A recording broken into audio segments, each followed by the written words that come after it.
Show the guys, anak. Yeah. Sa kanila. Parang hindi ko pa natatanda ang nagkaroon ng 36 degrees dito sa amin. Simula nung bata ako. Pag 2-8.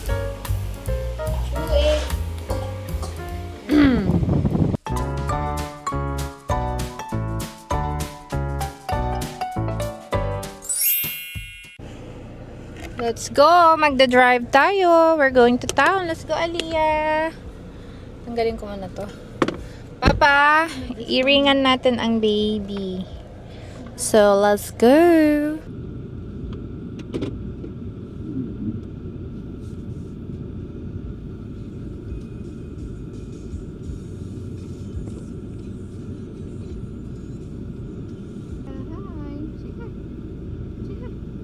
Where are we going, Aliyah?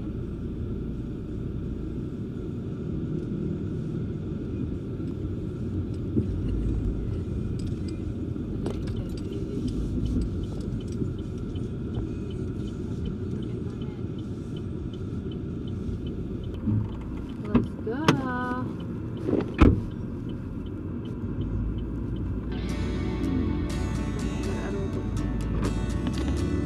Saan ka mapasok?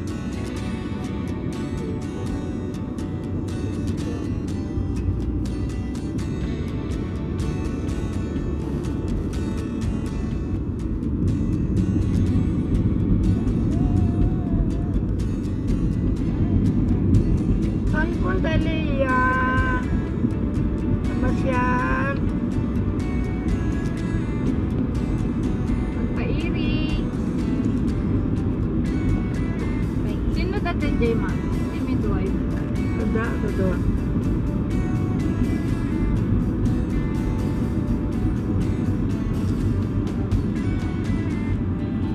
Tuwa nga midwife? Ada.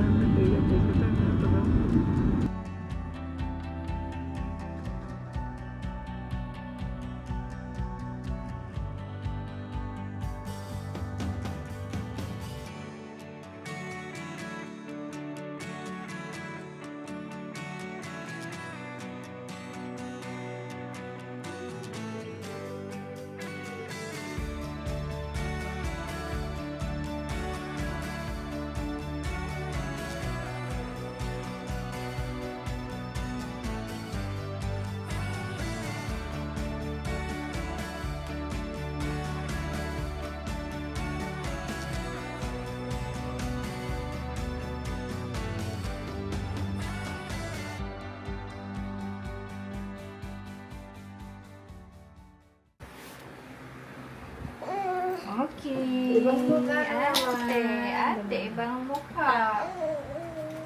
Ibang mukha.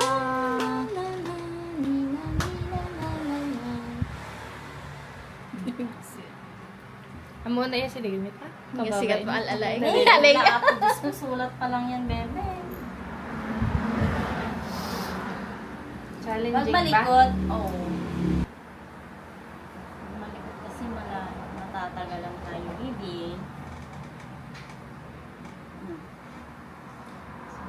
Nga to. Nga to. Medyo na. Gusto ba? Kita na. Hindi kasi mo gamin na sakto lang.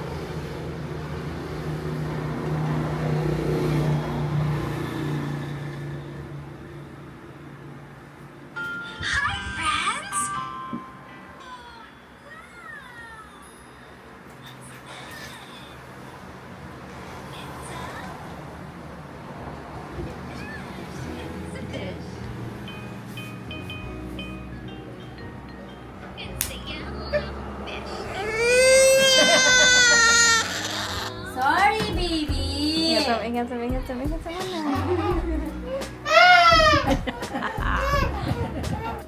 okay.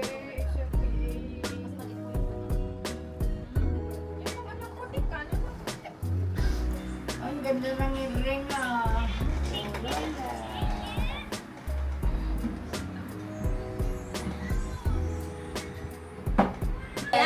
Tutungtungin kita. Be, tingin dito. Iya daw yung basit, ante.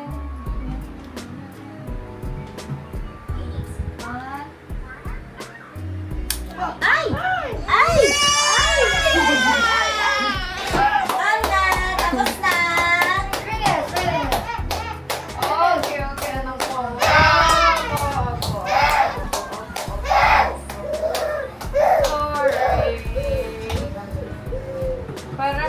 maganda yung earring. Yung Patay ka mo, oil lang. Mahal niya alcohol ka siya. Oil. Baby oil. Kaya naman, no?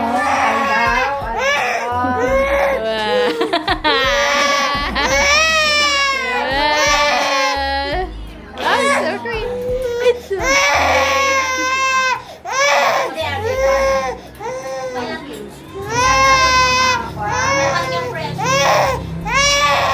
Guys, nakabalik na tayo dito sa bahay. At ito si Aliyah. Nagdedede kasi siya. Tapos na yung kanyang earrings. Nalagyan na yung earrings niya.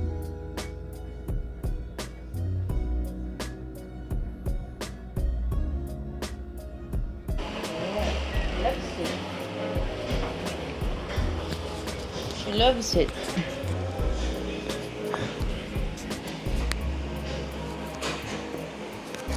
She loves looking at those numbers in her bottle, guys. Ayun. She's holding it. Anak, show your earrings. Wow!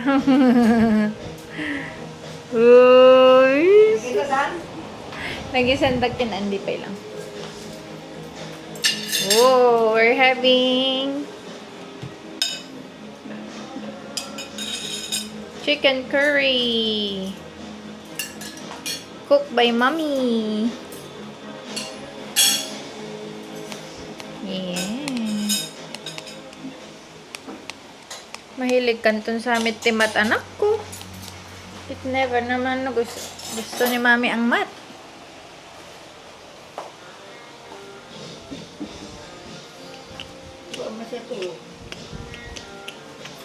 Ganda ng music ni Lolo, makaka-copyright tayo. Food. Look, show the guys anak. Yeah. Init lang. Hansa nga maananginan, ana? Maanginan.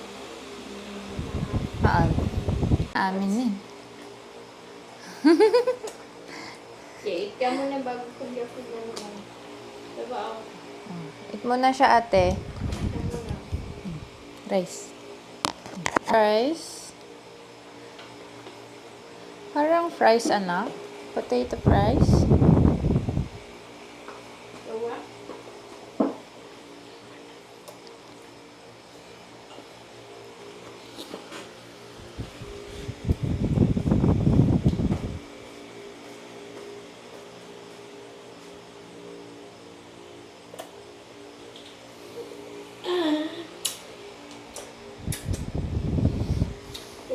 Ulam po Ah.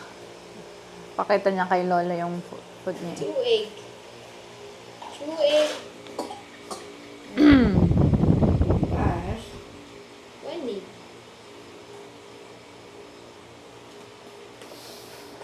Lolo.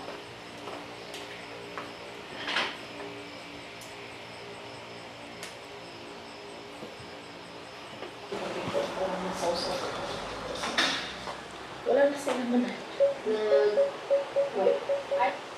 Hello, guys. Kumusta po kayong lahat? Today is, 4 o'clock na ng hapon. 3rd of June ngayon. Alam nyo guys, napakainit ngayong araw. Diyos ko, isi-share ko sa inyo ang temperature. Diba dyan sa UK, nasa 13 degrees, ganun, naglalaro ng 13, 17, 18. Masaya na ang mga tao pag 20 degrees. Pero guys, kaninang tanghali, ang temperature dito, kung saan kami ngayon, ay 36 degrees. It's 36 degrees here up north of the Philippines. When I checked the capital, which is Manila, it is 31, 5 degrees cooler than up north. So actually, we're near the hottest part of the Philippines, which is Tuguegarao. But I was telling my mom and yung kasama namin, sabi ko sa kanila, parang hindi ko pa natatanda ang nagkaroon ng 36 degrees dito sa amin simula nung bata ako. Ang natatandaan ko lang is 34 degrees. So, today guys, it's 36 degrees. So, medyo init. Tapos, so nasa loob lang kami kanina, naka-aircon lang kami ni Aliyah, tsaka ni ate. Ayan si Aliyah. Diba? So, if may power cut, syempre yung aircon, it's not working. So, buti na lang si Aliyah was sleeping during midday, around 1 o'clock. She didn't wake up. Though it was so hot, she just slept through it, and thank God na she was not crying or she's not even bothered about the heat. So, look at her. Yeah. Watching vlogs with mom. Here, anak, do you wanna drink water? So, I always give her water, guys. Come on, drink your water. Here. No. So, we have electric fan here. And then, one in the kitchen. And then, sa loob ng bahay, sa loob ng kwarto, we have aircon. Then, pagka we need aircon, then we go inside the room. Because here, sa aming sala, this is also lounge and there is also upuan doon. Mahaba. Sobrang laki na ng aircon kailangan para airconan itong buong sala namin. So, hindi lang inverter ang kailangan pag airconan mo ito. It's yung malaki, yung parang nakatayong ganyan ba. So, hindi rin siya worth it ba. Parang hindi rin siya effective kung lalagyan namin ng